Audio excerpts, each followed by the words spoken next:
Saya coba untuk bangkit berdiri. Kita nyanyikan lagu ini. Yesus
kehidupan kami sampai selama-lamanya.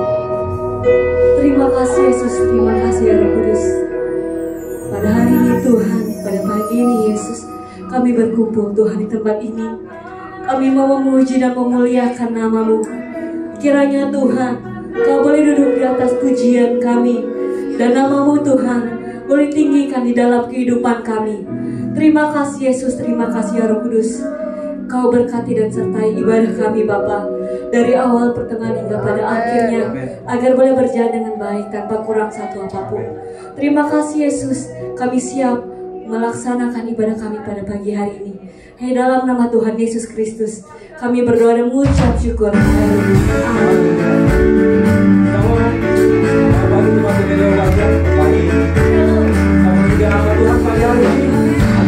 Hari ini kan semangat terbaik buat Tuhan. Haleluya, haleluya.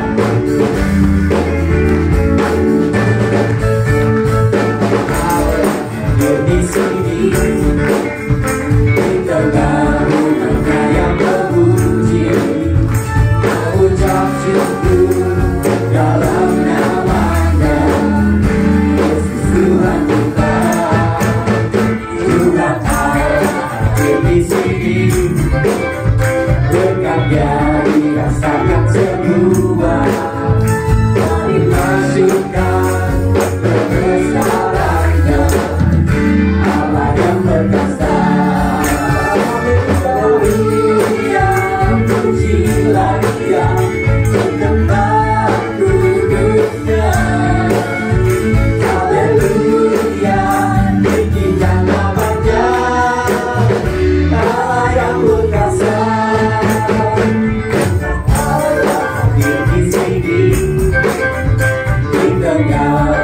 Yang berpuji, mengucap syukur dalam nama-Nya, Yesus Tuhan kita. Tuhan Allah di sini, berkat-Nya dirasakan semua, mari masukkan kebesaran-Nya, Allah yang perkasa. Pujilah Dia di tempat duduknya. Haleluya, tinggikan nama-Nya, Allah yang perkasa. Haleluya, pujilah Dia di tempat duduknya. Haleluya, tinggikan nama-Nya, Allah yang perkasa. Tuhan Allah di sini, mendengar saya berpuji, mengucap syukur dalam nama-Nya, Yesus Tuhan kita. Mengucap syukur dalam nama-Nya, Yesus Tuhan kita. Mengucap syukur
hatimu, Jesus you are me. I will live, I will not die. The resurrection power of Christ, alive in me, and I am free.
Karena salib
berkuasa melakukan mujizat atas hidup kami, Bapa.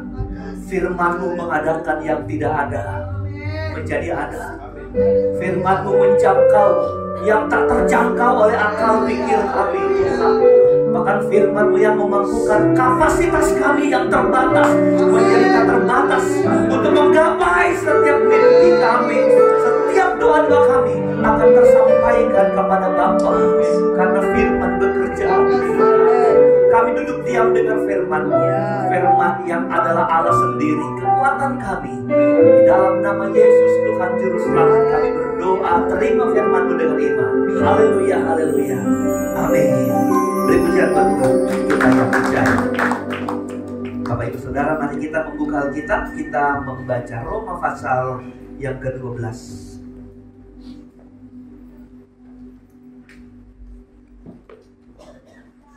Roma pasal 12 ayatnya yang kedua. Roma pasal 12 ayatnya yang kedua.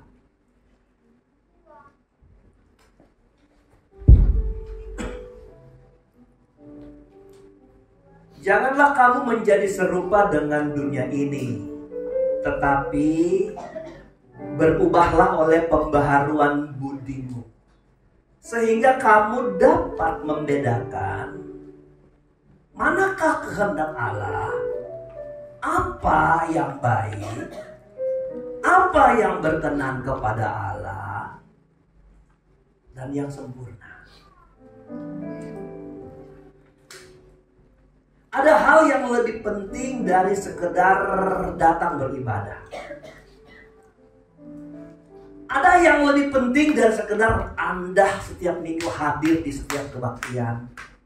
Ada hal yang lebih penting dari sekedar kau berdoa, bahkan doamu setiap hari. Bahkan ini mungkin lebih penting dari sekedar saudara berpuasa setiap minggu. Bahkan saya mau bilang, ada yang jauh lebih penting dari sekedar kau berdiri di mimbar begini, menyatakan talentamu sebagai worship leader, singer, pemain musik. Ada yang lebih penting dari sekedar itu. Catat, bukan yang saya sebut tadi tidak penting. Tapi mari kita belajar hari ini di khotbah ini untuk melihat apa sih yang lebih penting dari yang pendeta itu ngomong. Lalu saudara tanya, apa itu Pak Pendeta? Yang jauh lebih penting dari sekedar ibadah, sekedar doa, sekedar pelayanan, sekedar puasa. Yang penting itu gini saudara, perhatikan ayat ini. Apakah orang Kristen memahami kehendak Allah, apa yang baik, yang berkenan kepada Allah, atau yang sempurna? Mengerti? Ulang.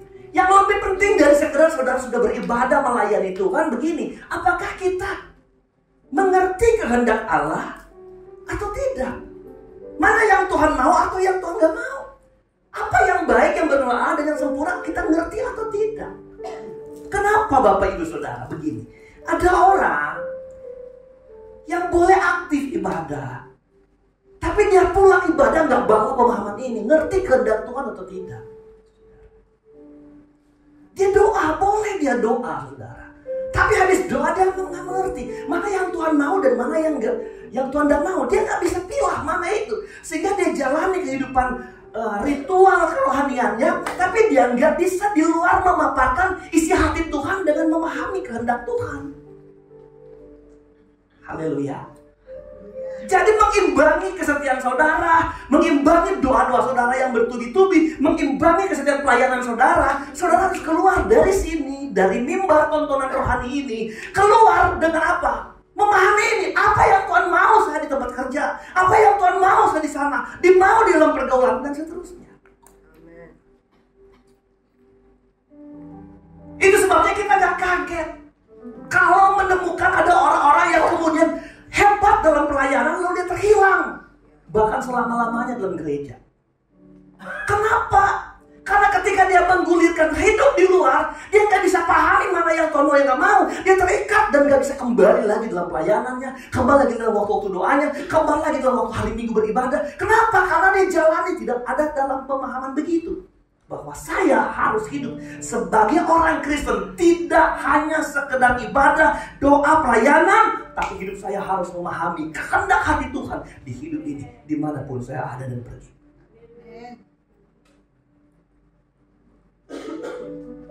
Dan berat, dan susah, dan sulit, dan rumit.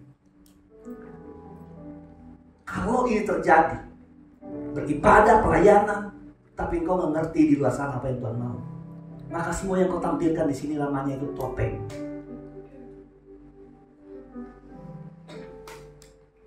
Haleluya. Jadi yang penting hari ini apa? Yang perjamuan kudus kita undur hari Jumat besok, saudara. Pas di Paskahnya, pas di Jumat Agungnya.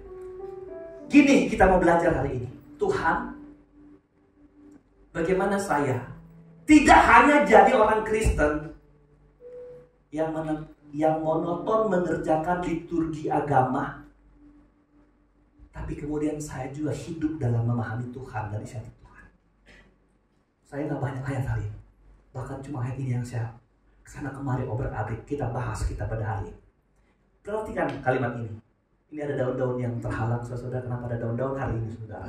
Saudara datang ada KKR besar-besaran yang mengemparkan obajah, saudara. Engkau bagian dari obajah itu sebentar malam diundang datang. Janganlah kamu jadi serupa dengan dunia ini, berkembang oleh pemohonan budimu, sehingga kamu dapat membedakan mana kehendak Allah dan seterusnya. Jadi kemampuan kita dapat membedakan kehendak Allah, kemampuan kita membedakan kehendak Allah, membedakan mana yang baik, membedakan mana yang berkenan ke Tuhan, membedakan mana yang sempurna. Saudara perhatikan, kita dari atas saja. Jangan menjadi serupa dengan dunia ini. Bilang amin. Amin. Untuk saudara hidup memahami, saudara harus pertama pahami ini. Kita nggak boleh serupa dengan dunia ini. Nggak boleh. Engkau jalannya dua kehidupan saudara, dua muka saudara, dua pribadi saudara. Yang satu ada rohani, tapi di sana rohana. Saudara nggak bisa ngerti kehendak Tuhan. Karena dunia engkau jalani, surga engkau jalani juga.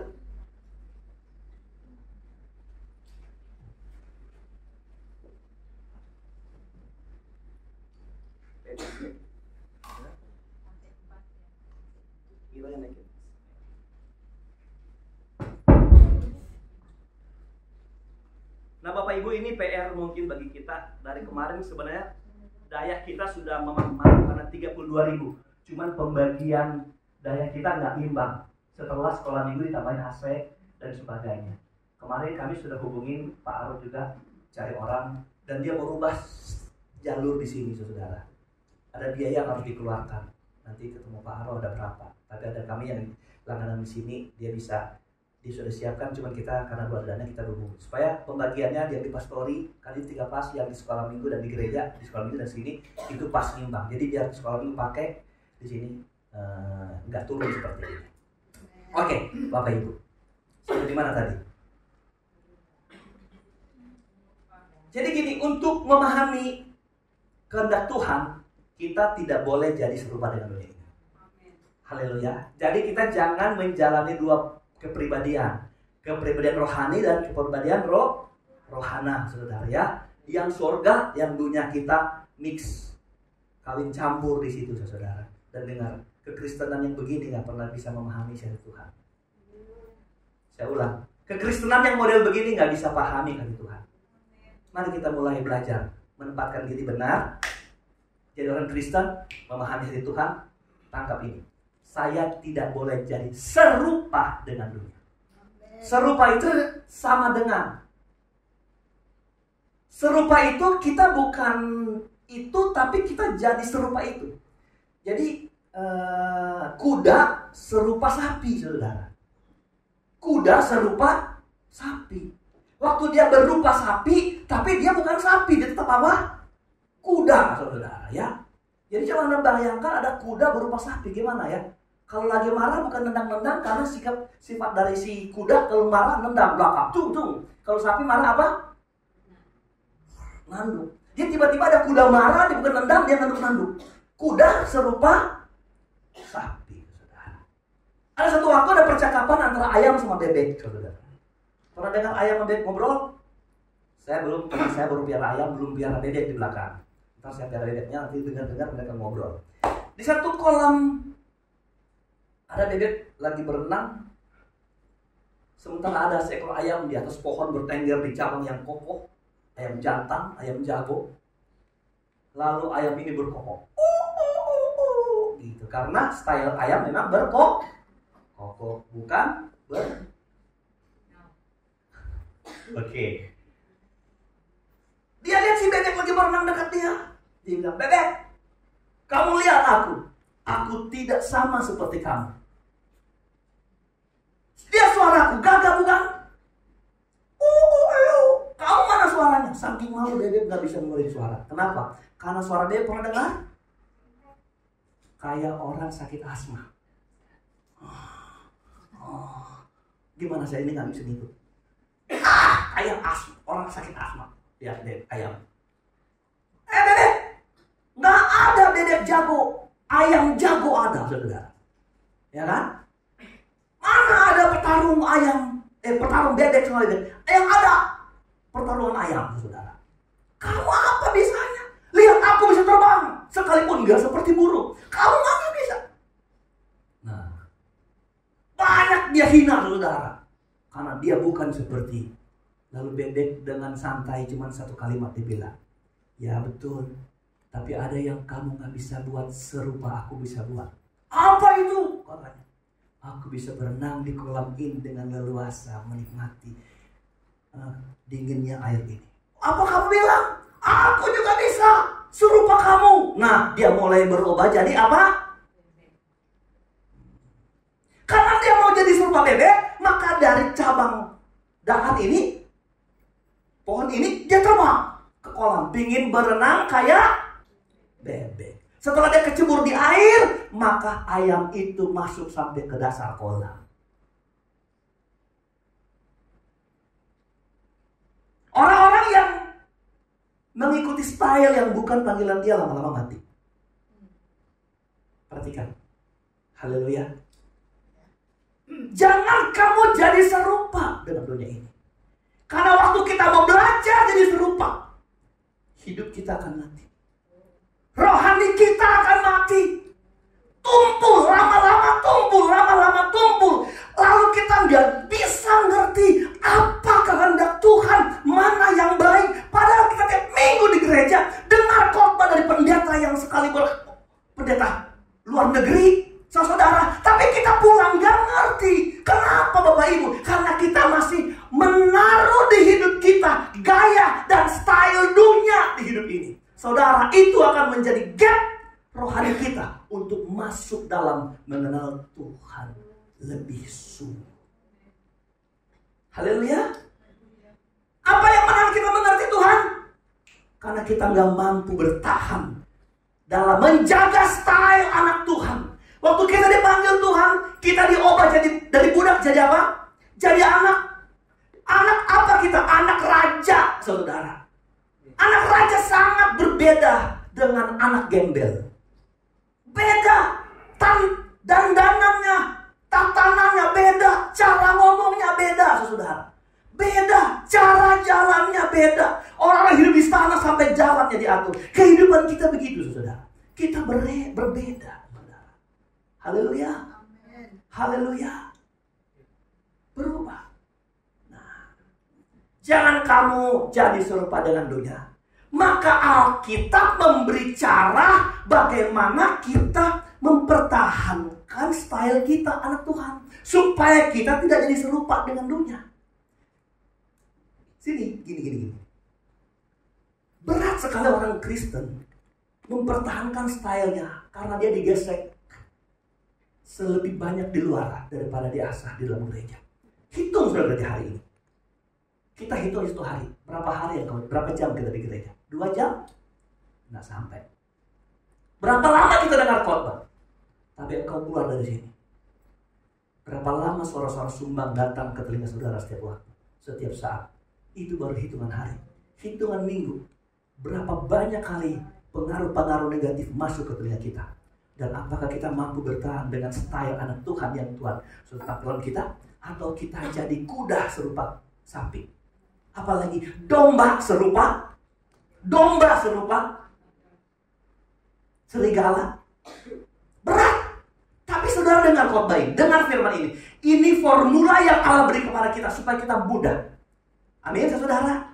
Kenapa? Ada rumusnya, ada formulanya, saudara. Ada anak umur 7 tahun jadi juara dunia matematika, saudara. Saya itu paling, bukan goblok sih, nggak mau, saudara. Saya bilang goblok. Saya paling lemah matematika, saudara. Aduh, minta ampun kalau matematika ya, saudara. Tapi waktu di demonstrasi anak 7 tahun dari NTT itu, saudara. Yang dikasih 1/10.000 kali 2/65.000 kali ini akar pangkat derajat. Habis ngomong ditanya, dia langsung jawab. Saudara-saudara, saya 7/3 hitung sampai 1 jam. 7/3, kalau 6/3 gampang, 3. 6/3 2, ya kan? Kita pakai rumus lagi, pakai gambar gini. Kalau dulu saya sekolah tahun 70-an, 80-an. Taruh 80, pakai gini, saudara lihat sebelah belakang. Jadi kalau dia 6, kita tulis di sini ya, benar kan? Kalau dia 3, kita tulis di sini ya. Lalu saya bilang 7 supaya gampang, agak sedikit sukar. 7 di sini kan, 7, lalu di sini 3. 3 bisa dibagi 7 nggak? Aduh, kan ada lebihnya. Jadi kita bilang 7 dibagi 3 nggak boleh, tapi bisa dapat berapa? 6. Jadi kita dapat 2 ya. Di atas kita terus 2 dikali 3, 6. 6-nya terus di bawah 7. Bener nggak? Gitu yang tamatan tahun 80. Berarti ya guru-guru matematika senyum sama saya. Apa gembala kok bego kali dia itu. Nah, jadi kan jadi 6 di bawah sini kan. Lalu 7 dikurangi 6 dapat 1. Bener nggak? Grace yang juara mau ke Korea gimana? Bener nggak, Grace? Jadi 7 kurang 6 1 ya, Grace. 1 dibagi 3 nggak boleh kan, Grace? Jadi kita pinjam 0. Bener nggak, Grace? Lalu 0 itu dibagi 3 dapat berapa, Grace? Dapat 3. Tapi kalau udah pinjam di atas 2 itu dikasih koma. Bener nggak, Grace? Jadi ini kan 10 dan 3. Saya jadi 2,3. Bener nggak? 3 dibagi berapa lagi tadi? 3 dikali 2 lagi, 6 lagi kan? 6. Jadi 7/3 itu 2,3 sekian ya. Berapa lama sih hitung tadi ya? Lama kali kau hitung pakai bala. Belum lama ada 10 anak orang Irian yang jadi juara dunia. Waktu ditanyain yang seperti itu, mereka cuma gini kan jarinya. Habis itu nggak tahu dipegang begini artinya apa. Apa yang sulit bagi dunia, nggak sulit bagi yang tahu rumusnya. Gitu kan? Gitu bukan? Bukan begitu. Sulitnya kita menjadi seperti Tuhan, sekalipun kita hidup di dunia ini begitu apa? Sulit. Bermaksud pasal. Ada AC yang mati?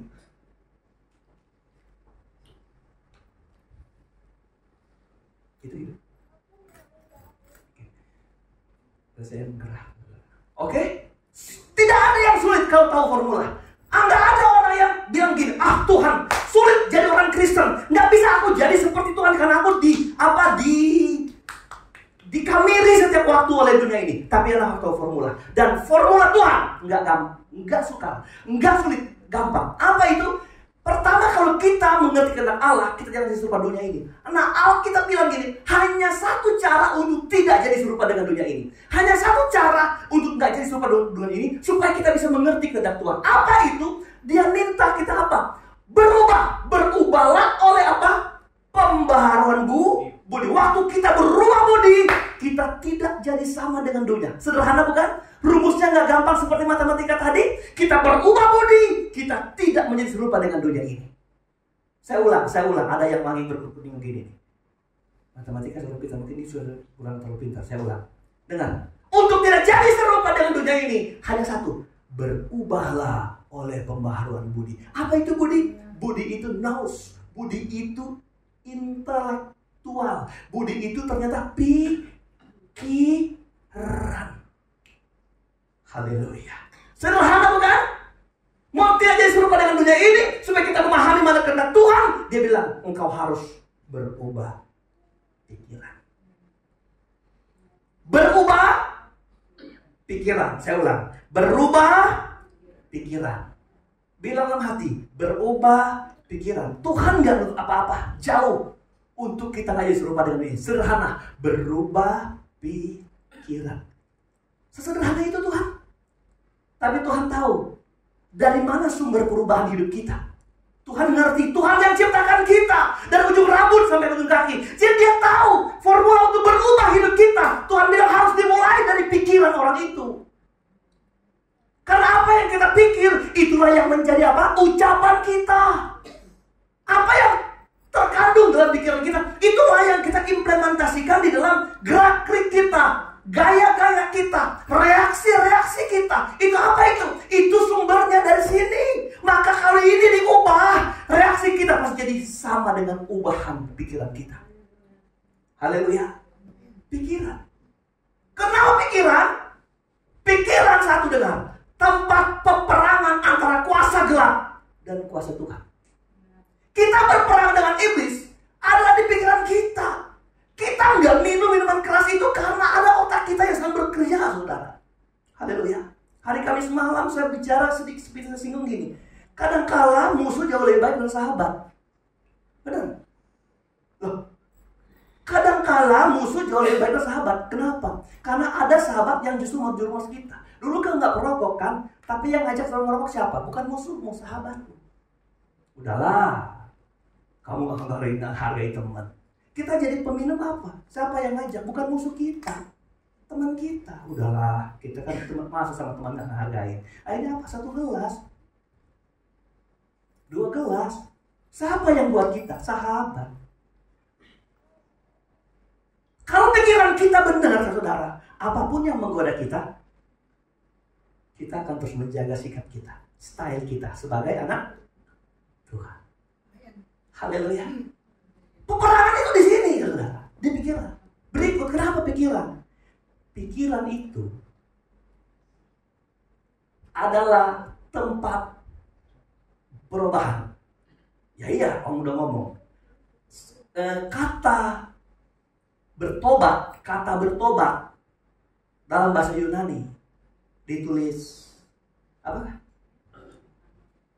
Metanoia itu artinya perubahan pikiran. Tobat itu, dengar, tobat itu perubahan pikiran. Kalau kita tobat perbuatan tidak lewat pikiran, besok kita kambuh. Besok kita tobat kumat. Otak kita belum lurus. Kita tobat karena takut doang. Kita tobat karena takut sama dia. Kalau di luar kita minum-minum, kalau di rumah takut sama istri, saudara. Gitu kita. Tapi coba kalau otak kita yang tobat, bertobat itu metanoia, berubah pikiran. Hebat ya. Tobat itu sehubungan dengan keselamatan. Baca Alkitab. Sebelum orang baptis dan diselamatkan, apa kita bilang? Bertobatlah, percaya, baptis, selamat. Haleluya. Kenapa pikiran? Pikiran itu paling hebat. Yang ngerubah dunia ini pikiran, saudara. Itu sebabnya kita bilang, kalau kita nggak bisa jadi sama seperti dunia, kita harus mulai dari pikiran. Makanya kata berubah itu dalam bahasa Yunani itu ditulis metamorfosa. Ya kan? Kalau kita ingat kata metamorfosa, itu kita ingat apa itu? Metamorfosa itu adalah perubahan bentuk. Jadi kita dirubah iklim kita. Pakai kata metamorfosa. Kita ingat kupu-kupu. Yang dari mana itu? Ulat jadi kupu-kupu itu metamorfosa. 2014, kalau saudara ingat, kita pernah diserang hama ulat. Masih ingat kan 2014? Pulau Jawa, hanya sebagian Bekasi dan Jakarta yang kena, tapi dari Jawa Timur berjalan ke sini. Pada waktu itu orang bingung, nggak tahu dari mana tuh ulat itu bisa muncul. Mereka jalan, nggak hujan, nggak panas, pakai payung, takut kejatuhan apa? Ulat. Nggak suka, dibakar, bertumbuk-tumbuk, bergunung-gunung. Ulat nggak habis-habis sekian lama, saudara. Nggak suka. Siapa sih yang suka ulat? Tapi saya tanya, ada yang suka kupu-kupu? Mungkin 1-2 nggak suka. Ada yang suka ulat? Mungkin 1-2 suka. Lebih banyak nggak suka. Apalagi ulat apa? ulet bulu, ulet gatal. Mana ada yang mau? Waktu saya di taman itu di kolam, saudara, lagi makan ikan, ada kupu-kupu terbang. Dia dekat, saya lagi duduk di gembala. Seperti saya mau tangkap kita, dia terbang lagi. Saya lihat dia, saya mau sibuk lagi. Kok dia datang lagi? Sampai saya bercanda, wah saya kayaknya bau madu nih, dia suka gitu. Pergi lagi dia. Saya bilang sama ibu, ntar dia datang lagi, tiba lagi, saudara. Kupu-kupu. Haleluya. Orang gak bisa memahami Tuhan selama hidupnya masih ulet gatal. Kita harus jadi kupu-kupu. Amin. Jadi apa? Jadi apa? Jadi apa? Jadi kupu. Kalau saudara jadi kupu-kupu, jadi kupu-kupu untuk siapa? Bagi siapa kamu berubah? Bagi siapa? Pertama, kalau kamu berubah untuk Tuhan. Haleluya. Berubahlah untuk siapa? Tuhan. Saya ulangi. Kalau kita mau berubahlah untuk siapa? Untuk Tuhan. Karena kadang-kadang atau kadang-kala perubahan kita nggak dihargai oleh orang.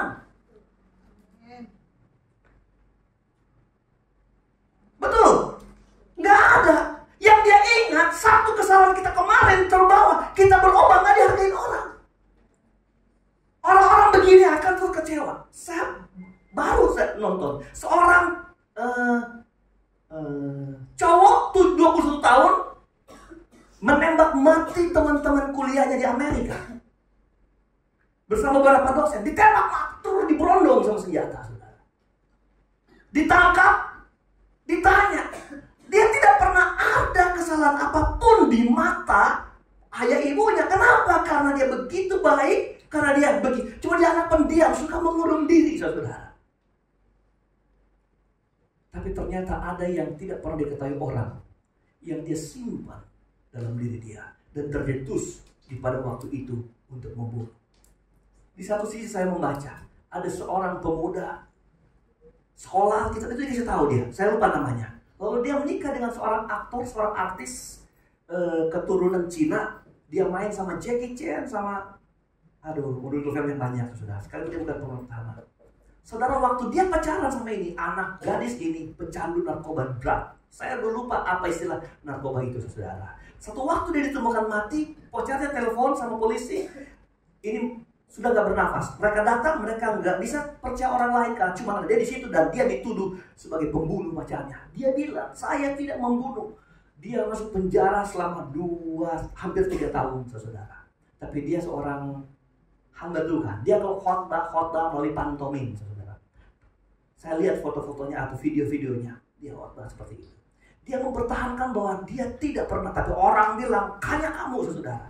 Dia bilang dia mau membunuh, bukan dia yang membunuh. Tapi hampir 3 tahun orang gak pernah percaya sama dia. Lalu ada seorang pendeta gurunya, lalu sama saksi ahli dari orang yang menguasai obat itu.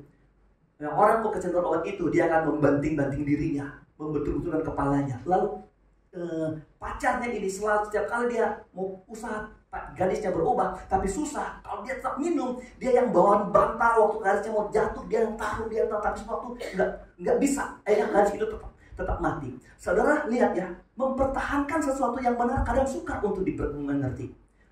Tapi saya beritahu sama saudara, saudara nggak butuh air mata untuk ngakuin ke Tuhan, dan Tuhan tidak butuh lama untuk mempercayai kalau engkau sudah jadi kupu-kupu atau bukan. Ngerti maksud saya? Kalau engkau mau berubah untuk Tuhan, baru yang di belakang Tuhan ikut sertakan. Kenapa? Kalau engkau mau ingin nunjukin perubahan kepada manusia, lalu orang gak percaya, saudara bisa kecewa. Nunjukin sama Tuhan. Tuhan tidak pernah lepas tangan bagi orang yang membuka hati untuk berubah. Saya beritahu sama saudara, kalau ada yang lagi kecewa untuk minta dihargai pasangan saudara, berhenti. Engkau minta, Tuhan hargai perubahan saudara. Hargai perubahan saya. Hargai, karena hanya Tuhan yang bisa menghargai kita. Haleluya.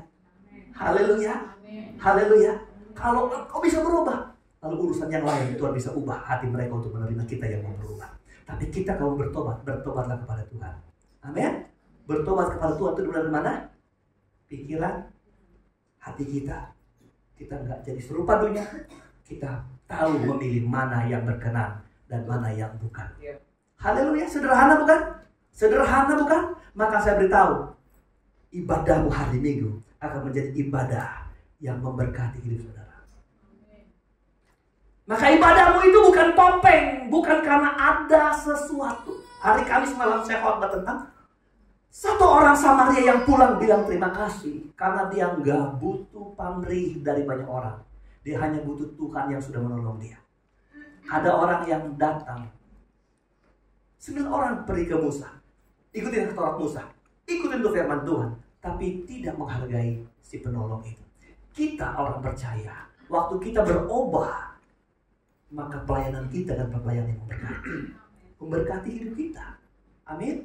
Haleluya. Doa-doa kita akan menjadi doa-doa yang hebat di hadapan Tuhan. Kenapa? Karena itu lahir dari orang yang dia mau berubah hidupnya. Lihat, kita pasti diberkati Tuhan. Amin. Haleluya. Anak bungsu yang kita tahu pergi tinggalin bapak, pergi ke satu kota, hidup foya-foya. Cerita itu bilang satu waktu dia pulang. Apa yang terjadi dengan anak bungsu itu? Pertanyaannya, kenapa dia mengambil langkah pulang, langkah balik? Karena apa? Kenapa Bapak Ibu? Karena dia ada perubahan pikirannya. Amin. Haleluya. Dia berubah. Di kandang babi itu mindsetnya berubah. Di waktu dia terpuruk makan makanan babi, hidup tidak punya apa-apa, dihindari banyak orang. Dia berubah pikiran. Dia mau balik sama Tuhan. Amin. Haleluya. Tuhan begitu hebat loh. Menceritakan dalam waktu yang sama tentang 3 kehilangan. 1, dirham yang hilang. 2, domba yang hilang. 3, anak bungsu yang hilang. Cerita yang sama. Cerita yang ketika dia cerita tentang dirham yang hilang, lalu kemudian aku mau menceritakan domba yang hilang. Lalu kemudian dia cerita lagi anak yang hilang. Kehilangan ini 3 bentuk perbedaan. Dirham hilang, dia lain pelita, cari. Domba yang hilang, turun lapangan, cari. Tapi anak yang hilang, dengar, anak yang hilang, ayahnya nggak pergi di kota itu untuk cari anaknya. Perhatikan perbedaannya. Lalu apa pesannya? Pesan cerita terhilang ini apa? Karena waktu Tuhan menceritakan tentang anak yang hilang, dia mau titip pesan kepada kita orang-orang yang telah menjadi anak Allah untuk menghargai pertobatan.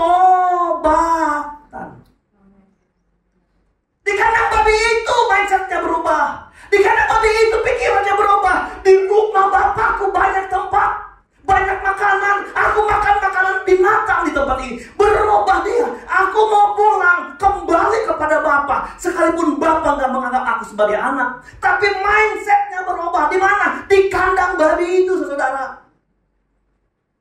Saudara nggak nunggu tempat mulia untuk bertobat. Satu waktu kalau kau tersentuh untuk berubah, berubahlah anak bungsu di kandang babi, dia berubah, saudara. Anda tahu perjalanan pulangnya? Dia berjalan dengan loyal sebagai orang yang pernah membangkang ayahnya, yang meninggalkan tudung bapaknya, yang meninggalkan tempat naungan yang paling mulia. Dia rasa bersalah, dia jalan dengan tertunduk, dengan harapan yang penting dia bisa nginep dan makan saja sudah cukup bagi dia. Tapi apa kita bilang? Seorang ayah yang tidak memperhitungkan kesalahan anaknya, yang menghargai pertobatan. Sampai sini dulu. Kalau kau mau bertobat, Bapak kita di surga menghargai kita. Dia nggak tanya kepada anaknya, itu harta yang Bapak kasih ada di mana? Abangnya yang bukan punya harta, dia yang nuding adiknya sendiri. Dia yang kejar-kejar kesalahan adiknya. Ayah kita, bapak kita menghargai perubahan hidup kita. Dengar. Allah kita menghargai. Waktu dia cuma jalan perlahan, ayahnya yang dari jauh melihat, membuktikan ayahnya ini selalu merindukan anaknya. Sebesar apapun kesalahanmu nak, aku tak tunggu kamu bertobat. Ayahnya lihat dia yang lari, bukan Bukan anak ini yang lari. Haleluya. Bukan anak ini yang peluk ayahnya, tapi ayahnya yang peluk anak ini. Haleluya. Haleluya. Dia bilang yang penting aku ada di rumah, gak perlu dianggap anak. Tapi apakah betul seperti itu? Tidak. Dia dikasih apa? Dikasih apa? Dikasih cincin. Dikasih apa? Baju, jubah. Dikasih apa? Sepatu yang baru. Itu sebuah penghargaan, saudara. Amin. Amin. Amin.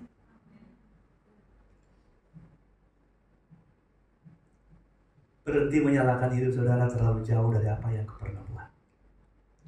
Karena engkau tidak pernah berharap maaf dari sesama, tapi maaf Tuhan atas hidup saudara. Dan ketika dia memberikan hati saudara, hatinya buat saudara, dia ingin kau pulih seperti sedia kala dalam Tuhan. Kita yang dulu di sini bukan manusia-manusia super. Kita bukan Superman. Haleluya. Haleluya. Yang kebal dengan kesalahan. Gelar teologi yang panjang tidak menolong saudara untuk tetap benar. Enggak. Kehebatan melayani dan khotbah-khotbah yang hebat yang kau sampaikan tidak menolong saudara untuk tidak salah di dalam Tuhan. Dan kita semua orang-orang yang berpeluang salah dalam apapun, tidak terkecuali. Enggak usah heran kalau orang-orang yang kemudian kelihatan hebat dalam pelayanan kemudian terhilang. Kenapa? Karena kita manusia semesta berjuang dan tidak pernah boleh menghakimi. Dengar baik, ketika orang itu berubah, hanya Tuhan yang tahu perubahannya seperti apa. Haleluya. Dan kalau kamu datang, tangan yang masih terbuka untuk merangkul kita. Jangan pernah menuduh dirimu lebih besar dari kesalahan yang pernah kau buat. Karena Tuhan selalu mendengar setiap seruan doa kita. Dengan mulut kita mengaku, hati kita percaya, dosa kita diampuni Tuhan. Amin. Amin. Waktu itu terjadi, engkau bisa memahami firman yang kau dengar setiap waktu. Tundukkan kepala kita.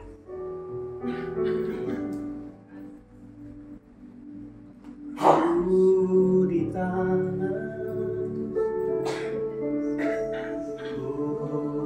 di hatimu, di pikiranmu, di rencana, tak pernah ditinggal.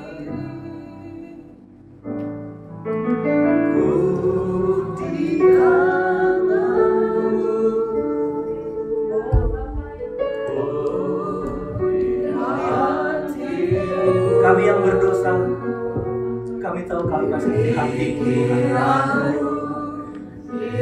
Kami tahu kami masih dalam rencanamu sekalipun kami bersalah.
Engkau yang tentukan berkat ini datang atau tidak di hati saudara, tergantung hatimu dalam sendiri dengan firman.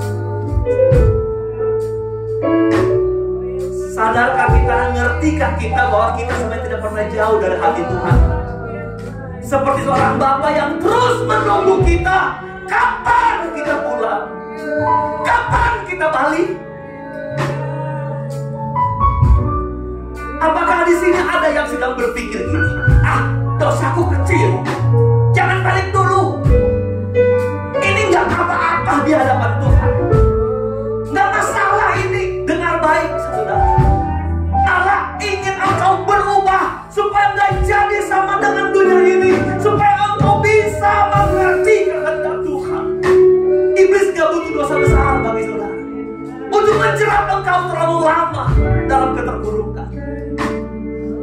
gak butuh waktu yang panjang. Iblis gak butuh engkau berdosa yang kelihatan sangat menjijikkan di depan Tuhan. Kalau kau dihidup jatuh, tapi saya beritahu hari ini, metanoia di depan Tuhan. Kalau masih berubah sekarang, maka masih kecanduan dengan alkohol. Berubah sekarang. Ubah sekarang. Atau dosa apa yang di hati saudara yang kau simpan, kau sembunyikan? Yang hanya engkau dan Tuhan yang tahu. Saya beritahu hari ini, engkau akan dihargai Tuhan seperti Bapa menghargai bungsunya yang puluh. Jangan pernah pandang remeh dengan setiap kesalahan. Jangan pernah pandang enteng dengan setiap kesalahan. Karena semua itu menghancurkan hidupmu secara baru sadar Tuhan. Tapi engkau terlambat memperbaiki. Ingat, engkau masih ada di hati Tuhan, masih di tangan Tuhan, masih dalam rencana Tuhan. Dan Tuhan tidak pernah membuang saudara yang mau mengaku setiap kesalahan. Mari kita berdiri. Budi tangan. Jangan dengan iman saudara. Nyanyi dengan hati saudara. Kalau ada yang mau datang ke depan, didoakan. Datang. Kalau kau mau mengakui Dia yang dapat mengampuni setiap kesalahan, karena hanya Tuhan yang tahu sejauh apa kita terpuruk. Tuhan saja yang menghargai kita dan setiap kesalahan kita.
Haleluya, puji Tuhan. Saudara diberkati dengan kebenaran firman Allah. So beri tepuk tangan buat Tuhan. Kita beri tepuk tangan buat Dia, Allah kita yang ajaib, Allah kita yang hebat, Allah kita yang luar biasa. Puji Tuhan, saudara. Kita akan memberi korban persembahan kita. Yang bertugas tolong maju ke depan. Yang bertugas pelayan persembahan bisa maju ke depan. Kita jemaat Tuhan, kita mengangkat persembahan kita di hadapan Tuhan sebelum kita berdoa. Boleh kita angkat, saudara.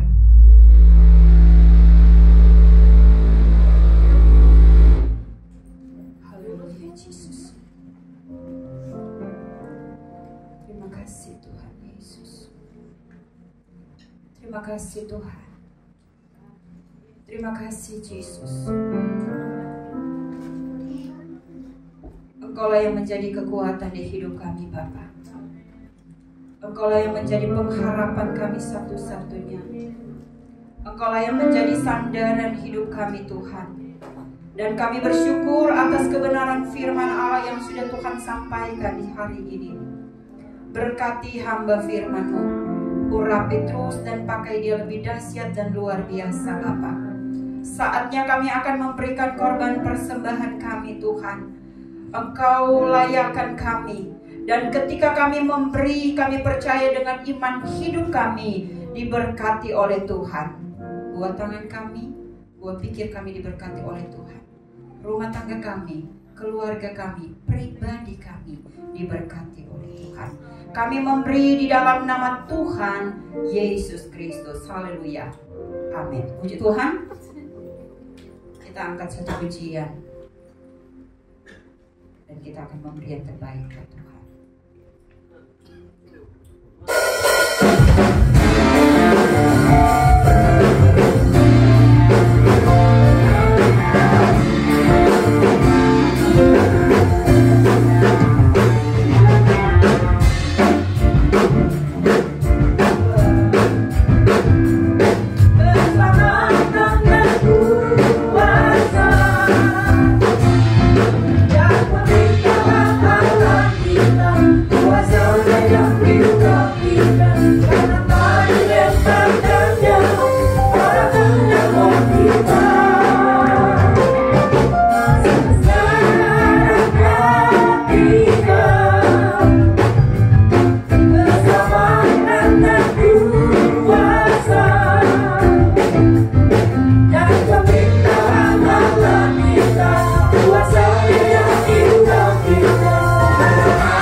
Persembahan saudara, hari Kamis kita baca jadwal ibadah kita di sepanjang minggu berjalan ini. Hari Kamis ada ibadah tengah minggu jam 7.30, song leader saudara Romi, persembahan dan doa firman Allah Ibu Magdalena. Sabtu ada doa dan puasa seluruh jemaat sekaligus ada latihan pelayan altar di gereja. Worship leader Ibu Daisy, doa syafaat saudara JJ. Minggu ada ibadah kenaikan, baik ibadah pertama jam 8 dan ibadah kedua jam 10. Dan pelayan itu akan dilayani oleh anak-anak mahasiswa Harvest seluruhnya. Church Grey, Winda Esther, Rista Rahel, Rebana, Nio Kesia, LCD, Beni Angga Yefta. Pemerhati keluarga Bapak Yoce, pemerhati kedua keluarga Bapak Stefanus, Bapak Maksi. Persembahan pertama Ibu Yulia, persembahan kedua Ibu Rosmaida, Ibu Lia, Ibu Nita Sianipar. Saudara, di hari Jumat itu ada ibadah Paskah, kematian Tuhan Yesus Kristus, dan ibadahnya hanya diadakan sekali saja di jam 10 pagi. Pelayan altar akan dilayani oleh anak-anak youth. Anak-anak youth itu adalah anak-anak yang akan melayani sebentar sore, yaitu ibadah amplak katanya. Jadi ibadah sebentar diadakan jam 6 sore dan diundang kepada seluruh jemaat bisa menghadiri ibadah sebentar malam. nuansanya berbeda, pujian dan penyembahan. Khusus hanya pujian dan penyembahan, di situ saudara akan merasakan hadirat Tuhan. Saya pernah mengikuti ini pertama kali waktu anak-anak muda adakan tahun lalu ya, 2019. Luar biasa hadirat Tuhan, padahal cuma sedikit. Jadi seluruh jemaat bisa hadir sebentar. Jam 6 sore sudah dimulai. Ini cuma pujian dan penyembahan. Puji Tuhan. Church di hari Jumat ada Nio, Lydia, Windah, Gray, Rahel, Rebana, Esther dan Kesia, LCD, Benny dan Carlos. Puji Tuhan. Sekaligus di ibadah itu ada perjamuan kudus. Seluruh pelayan-pelayan memakai pakaian putih hitam. Puji Tuhan. Ini saja yang menjadi penyampaian kita di siang yang indah ini. Mungkin ada pengumuman tambahan dari Bapak Gembala.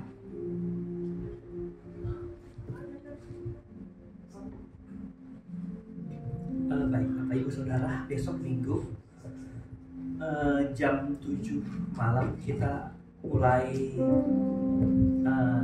latihan. Jadi kita ada workshop yang akan berjalan selama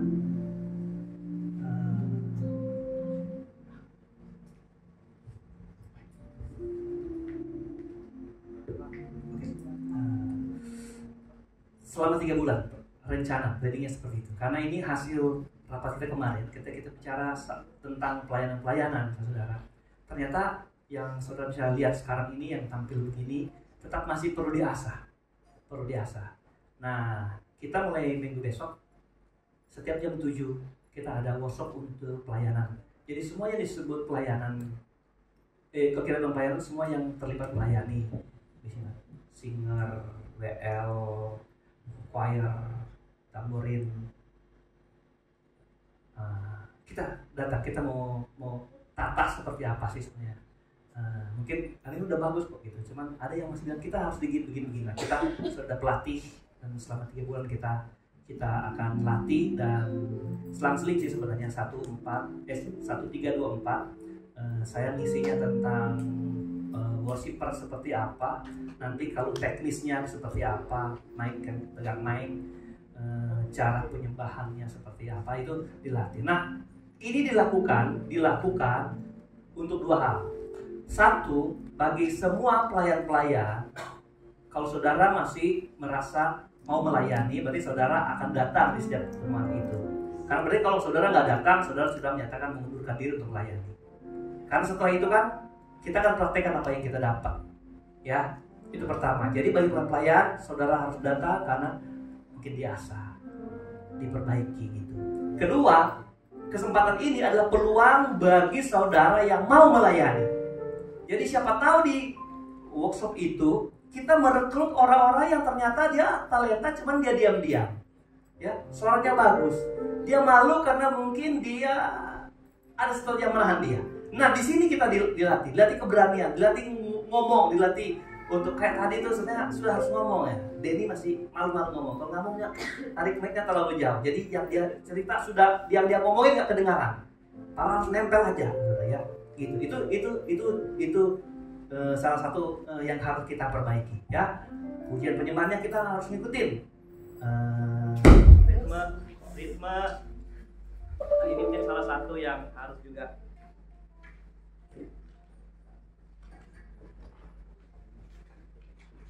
Oke. Jadi Bapak Ibu, nanti kita doakan saudara. April ini menjadi April perubahan. Saya juga akan buka PA, semua bisa terlibat, tapi karena ada program pelatihan ini kita lanjutin setelah selesai program ini, loh, kita akan pendalaman kita. Mungkin ada video singkat yang mau dipaparkan? Tahan sebentar ya, karena di sini makanan sudah tersedia di rumah masing-masing. Hey, apa kabarnya? Kalian pernah merasa kehilangan nggak? Kehilangan pekerjaan, sukacita, putus cinta, bahkan gagal menikah. Stres, masalah ekonomi, ada ketakutan, pesimis, bahkan mulai merasa jauh dari Tuhan.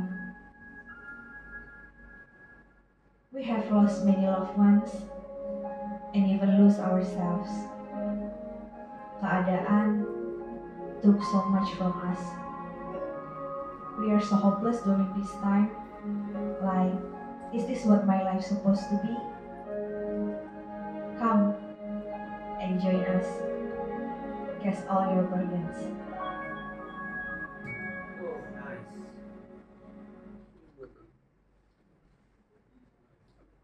Sudah. Oke, saya baru ketahuan dari sini seperti ini. Kiat-kiat anak muda yang ingin maju di tempat ini dan minta support saudara. Ya, banyak yang terundang dari luar ke sini. Nggak tahu mereka bisa datang, tapi harapannya yang ada di dalam sini kita nikmatin apa yang dipaparkan sebagai instrumen tadi atau intro tadi. Ya, kita nikmati apa sih ini bagian yang belum selesai. Daun-daun ini apa kita mau jadikan seperti Adam dan Hawa di antara daun-daun ini karena ada konsep pohon besar di tiang itu saudara gitu. Dan kita karena suasana mendukung hati pujian, amin. Jadi ya seperti apa saya sendiri belum tahu seperti apa, tapi kita nikmatin siapa yang digerakkan Tuhan untuk menggerakkan dirinya untuk datang menikmati Tuhan. Nanti selesai ibadah tolong panitia ada rapat ya untuk kita ngobrol lagi untuk bicara tentang ini usul dari jemaat nih, kasih ke saya nih pelatihan ibadah, rapatnya di bawah aja katanya gitu. Aduh, boleh kasih tahu sekarang ya, harusnya kalau tadi ada Ibu Elmi di atas mau dekorasi soalnya katanya untuk saya sebentar. Oke, jadi kita akan dukung semua plannya. Kita doa April kita mulai sedikit ada perubahan dan kursi-kursi yang kosong ini akan mulai terisi bahkan sampai di atas ya, banyak ada orang. Dan mungkin ibadah pertama juga akan lebih ramai dan seperti biasanya. Haleluya. Saya pikir itu kalau ada yang kurang, saudara-saudara mari kita nanti disampaikan di warta jemaat, akan diumumkan di grup jemaat ya. Jadi saudara untuk minggu depan persiapkan hati saudara untuk dapat mengupload diri. Saya ingin melayani Tuhan, saya ingin jadi WL, dan sebagainya. Oke? Tuhan Yesus memberkati. Saya undang kita semua berdiri. Kita nyanyikan lagu Sebab Kau Layak Terima Pujian. Ada yang berbentuk doa yang berbentuk Tuhan, engkau boleh datang melangkah ke depan. Kita doa sebelum kita akhiri, kita pulang. Sebab Kau layak terima pujian, sebab Kau layak terima pujian, saya Yesus.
Kami serahkan dalam tangan Tuhan segala program gereja kami. Kami hanya ingin membaharui dan mentampil lebih baik dari yang Tuhan rindukan dalam kami. Sekalipun kapasitas kami Tuhan mungkin terbatas, tapi kami ingin mengasahnya Tuhan bagi kemuliaan nama Tuhan. Program pelatihan dari minggu depan, Tuhan tolong menyertai rencana ibadah KKR Anpak sebentar. Tuhan tolong sertai Tuhan apa yang sudah disuarlelahkan oleh pemuda dan remaja di tempat ini Tuhan. Mereka tidak sedang berbuat bagi gereja saja, tapi bagi Tuhan, bagi jiwa-jiwa yang rindu mengalami jamahan, yang rindu mengalami aliran-aliran pujian, penyembahan kepada Tuhan. Berkatilah Tuhan pemuda dan remaja yang ada di tempat ini. Berkatilah youth pastornya Tuhan, biar dia semakin dipakai Tuhan membawa, menggiring pemuda remaja ini sebagai pilar gereja menjadi kuat dan kokoh di tempat ini Bapa. Segala puji, segala hormat hanya bagi Tuhan yang sudah memberkati kami, dan semua yang ambil bagian terlibat dalam pelayanan hari ini. Tuhan membalaskan berkat berlimpah-limpah Tuhan. Apapun yang kami kerjakan hari ini, Tuhan sudah memberkati. Bahkan setiap jemaat yang hadir diberkati Tuhan, karena mereka yang duduk pun, bertepuk tangan pun adalah sebuah pelayanan kepada Allah. Allah melihat hati saat kami menyanyi, melihat hati saat kami bertepuk tangan, menyembah, mengangkat tangan di hadapan Tuhan. Dan Allah turunkanlah berkat-berkat-Mu atas seluruh sidang jemaat-Mu. Kami berdoa, kumpulkan kami di hari-hari ibadah yang akan datang, untuk kami semakin hari semakin mencintai Tuhan melalui beribadah kepada Allah. Tuhan tolong beri firman Tuhan tanamkan, dan kami percaya Tuhan urapan dan kuasa dari rahasia ibadah ini akan menyertai kehidupan kami saat kemana kami pulang, akan kami bawa di rumah kami, bawa di tempat pekerjaan kami. Kami diberkati Tuhan, hidup kami diubahkan oleh Tuhan. Terima kasih Tuhan. Inilah ucapan syukur doa kami kepada Tuhan yang sudah memberkati kami, menyerahkan langkah pulang jemaat Tuhan jauh dekat yang kami berkenalan Tuhan. Sama tolong tibakan dengan selamat di rumah masing-masing. Dan akhirnya kami mengangkat hati kami dan tangan kami di hadapan Khalik Pencipta langit dan bumi. Dengan iman kami membawa pulang berkat-berkat, anugerah, damai sejahtera, kasih sayang, sukacita, penghiburan, kekuatan, urapan dan yang dari Allah Bapa, Putra dan Roh Kudus, yaitu dalam kasih karunia Tuhan Yesus Kristus menyertai kita yang tetap setia dari sekarang, besok, dan sampai hari Maranatha Tuhan Yesus.